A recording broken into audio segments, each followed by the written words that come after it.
Wiecie, recenzowałem już gry małe, średnie, duże i bardzo duże, ale to, co dzisiejsza gra ma do zaoferowania pod względem komponentów, przerosło nawet moje planszowe oczekiwanie.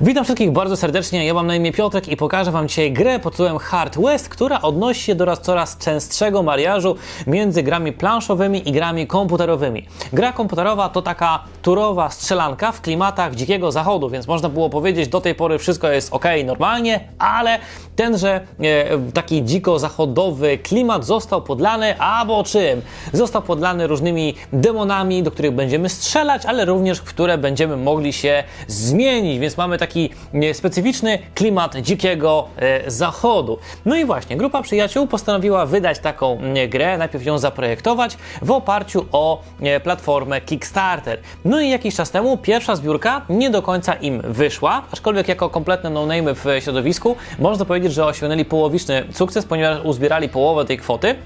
A że jednak społeczność, która już tę grę wsparła, chciała, żeby ta gra się utrzymała, jak również widać, że są to osoby słuchające, ponieważ zobaczyły, do czego ludzie najczęściej, można powiedzieć, mieli pewne uwagi i postanowili to poprawić, zmienić i wydać ponownie na Kickstarterze, a nuż widelec się ufunduje. Ja tym ludziom jak najbardziej kibicuję, ponieważ gra jest nawet całkiem. Do tego wszystkiego są uparci, co generalnie również u mnie powoduje pewnego rodzaju wzrost szacunku. Do tego wszystkiego gra również może ukazać się w języku polskim, o ile 100 osób z Polski postanowi wesprzeć tę grę, jak również może ukazać się w każdym dowolnym języku, właśnie jeśli te 100 wsparć z danego kraju będzie. Więc, kurczę, zapraszam na materiał.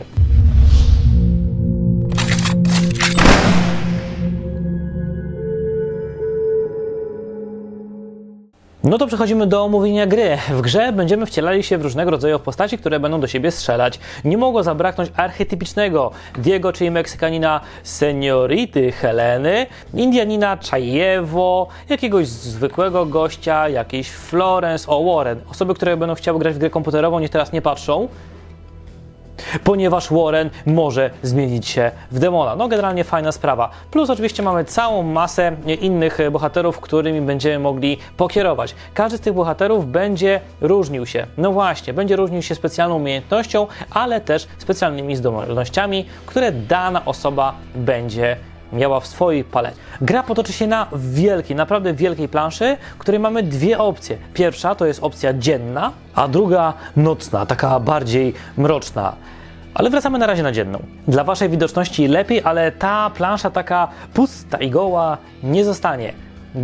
Gdyż będziemy umieszczać na niej różnego rodzaju budynki, na przykład taki z oknami, wejściem i w ogóle. Do tego kościół już w środku z jakimś trupem, którego po prostu nie mogło zabraknąć. Następnie układamy mój złożony majsterczyk, czyli duży budynek, ponieważ można domocować sobie jeszcze takie spady, fajnie, żeby klimatycznie wyglądało. W środku również będą znajdowały się jakieś takie przegródki, proszę, nawet szafę dołączyłem, a nawet jest takie patio, na które będziemy mogli sobie wchodzić, taki, nie wiem, daszek, z którego będziemy mogli po prostu ładować do wszystkich w okolicy. Żeby było jeszcze bardziej klimatycznie, teraz sobie oprzemy trumnę o budynek. Dołożymy sobie drzewka, bo można, a za kościołem zrobimy sobie taki klimatyczny cmentarzyk. W grze nie mogło zabraknąć również beczek.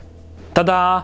I moja plansza jest gotowa. Oczywiście do tego można było budować całą masę jeszcze innych budynków, pięter czy jakichś innych dupereli. Tego jest tak dużo, że to jest właściwie gra w grze, składanie budynków.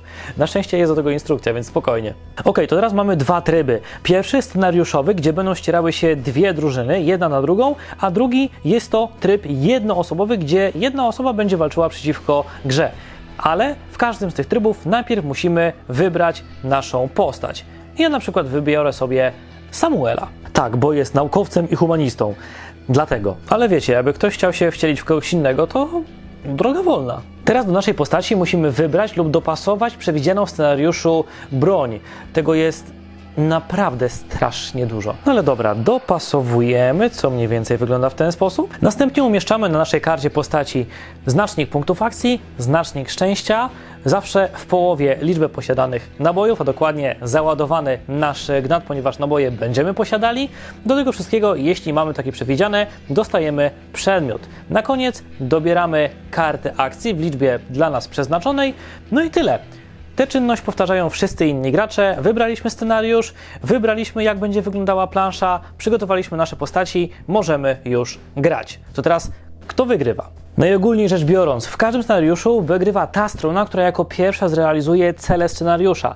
Za cele, które będziemy realizowani, a one mogą być różnie, zabicie konkretnej postaci, obrona jakiegoś budynku, czy inne, które autorzy wymyślą, będziemy otrzymywali specjalne punkty. I ta strona, która jako pierwsza osiągnie wymagany limit punktów, wygrywa scenariusz. Okej, to teraz jak grać w tym naszym spowitym spokojem miasteczku? Ano, najpierw gracze będą rozstawiali swoje figurki w miejscach startowych. Na przemian to oczywiście miejsca startowe nie są, pokazałem od tak po prostu dla bajeru. I żeby coś więcej powiedzieć o tych właśnie figurkach. No te figurki, nawet zbliżeń nie będę robił, delikatnie rzecz ujmując, nie porażają estetyką i to zostało wytknięte za pierwszym razem przy pierwszej kampanii, dlatego jest już przeprojektowywane i to będzie wyglądało mniej więcej tak.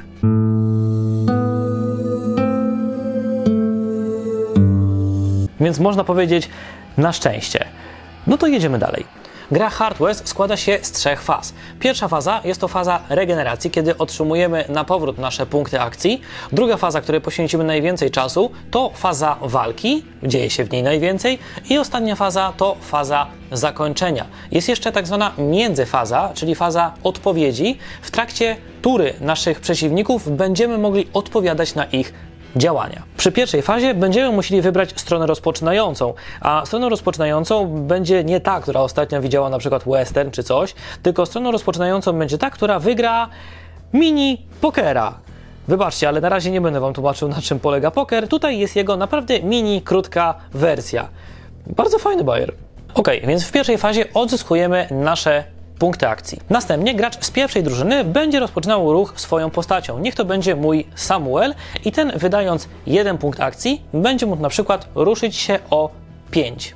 Poruszamy się w dość prosty sposób, przesuwając się o 1, 2, 3, 4, no i na przykład tyle pól, żeby nie wychodzić jak na świecznik. Nie możemy poruszać się po skosie, możemy, korzystając z punktów ruchu, wchodzić do budynków, wchodzić na poszczególne piętra. To akurat nie jest trudne. Po pierwszej akcji mogę wykonać oczywiście drugą akcję, do której będzie zaliczało się skorzystanie ze specjalnej zdolności, skorzystanie ze swojego ekwipunku, zagranie jednej z kart akcji lub ewentualnie strzał do kogoś, tak więc troszeczkę możliwości będziemy mieli. Mogę również zatrzymać sobie tą akcję, ponieważ jeśli ktoś wejdzie mi pod lufę na odległość 5, no to w tym momencie będę mógł zareagować. W grze, jeśli chodzi o ruch, ważna jest jeszcze jedna rzecz. To, w jaki sposób zakończymy ruch, a dokładnie którą stroną się obrócimy. Czy jesteśmy frontem do klienta, czy jesteśmy bokiem, czy jesteśmy tyłem. To będzie ograniczało nas, jeśli chodzi o nasz zasięg i strzelanie do kogoś, ale również to, czy będziemy mogli zareagować, jeśli ktoś wejdzie nam pod lufę. No raczej logiczne jest, że jeśli będziemy stali do kogoś tyłem, no to raczej szybko nie zareagujemy. Ale bardzo fajnie, że to zostało uwzględnione.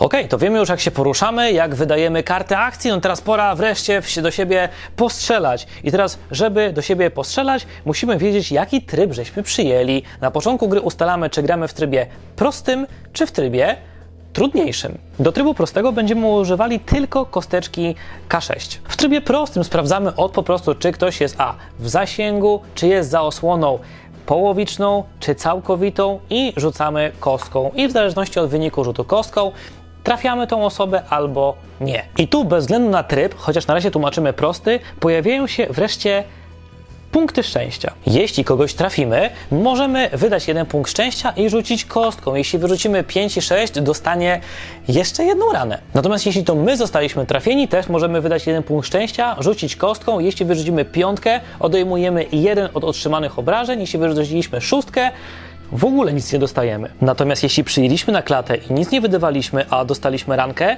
szczęście nam rośnie. I to właściwie jedyny sposób, żeby otrzymywać to szczęście, no chyba że zagrywamy jeszcze jakieś karty, czyli mechanika w 100% przeniesiona z gry komputerowej. Ale jest jeszcze zaawansowany system walki, więc teraz się skupcie. Na broni, jaką dysponujecie, macie różne parametry.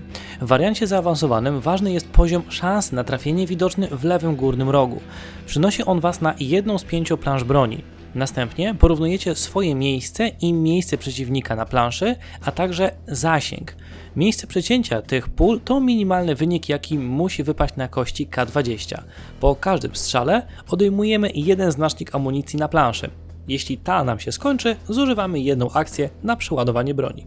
Po tym, kiedy Wasza postać zagra kartę, skorzysta z przedmiotu, skorzysta ze specjalnej umiejętności, strzeli do kogoś, w tym momencie turę przejmuje kolejna jednostka z drużyny przeciwnej, no i tak cały czas, aż do momentu, aż wszystkim skończą się akcje, rozpoczynacie następną turę i tak gramy aż do momentu, kiedy komuś uda się zrealizować założenia scenariusza. Na zakończenie przechodzimy jak zwykle do podsumowania, ale teraz jeszcze pokażę Wam taki jeden budynek.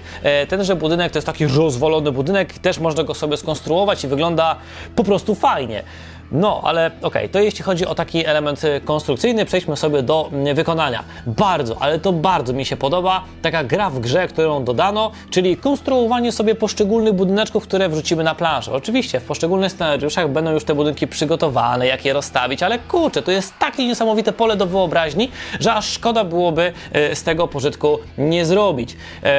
Jeśli chodzi o budynki i całą resztę postaci, to pliki nadają się do druku, wygląda to ładnie, bardzo dobrze, że autorzy, projektanci słuchają głosu ludu i będą teraz przeprojektowywali, właściwie to robią figurki na takie, żeby się po prostu nadawały. Absolutnie tak należałoby podchodzić do finansowania społecznościowego. Skoro chcemy, żeby ktoś nam dał pieniądze, to musimy go słuchać. Tak wygląda rynek.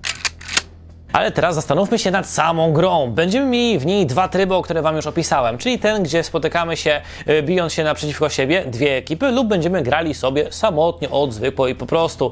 No to mamy jakiś taki element scenariuszowy, więc niektóre osoby mogą podejrzewać, że no dobra, ale co po scenariuszach, czy ta gra nam się będzie nudziła? Nie! No kurczę, użyjcie swojej wyobraźni, będziecie konstruować nowe pola bitwy, nowe budynki, tych komponentów będzie naprawdę dużo i od Waszej wyobraźni i tego, czy jesteście mniej lub bardziej ograniczeni w niej, będzie zależało, jaką grę dostaniecie. Scenariusze swoją drogą, ale dokładanie swoich plansz to jest zupełnie inna sprawa.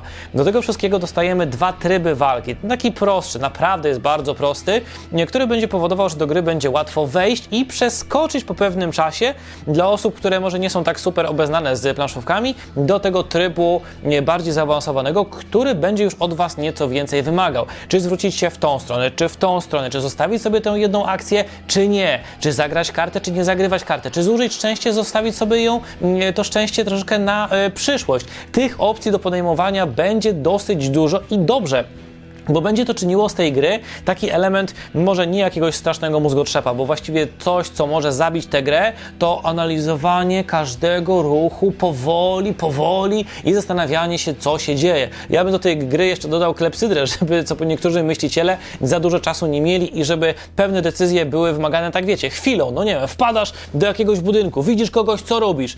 Myślę, to w tym momencie już nie żyjesz. Zobaczymy, jak to będzie wyglądało. Na razie wygląda to bardzo obiecująco i nie ukrywam, jest to jedna z tych gier, która zaskoczyła mnie swoją obecnością w tym roku. I dobrze, wydawcy, róbcie tak częściej. Ja ekipie Hardwestu życzę serdecznego powodzenia, a Was zapraszam na kolejny film do GameTroll TV. To tyle na dzisiaj, do następnego razu. Trzymajcie się, hej!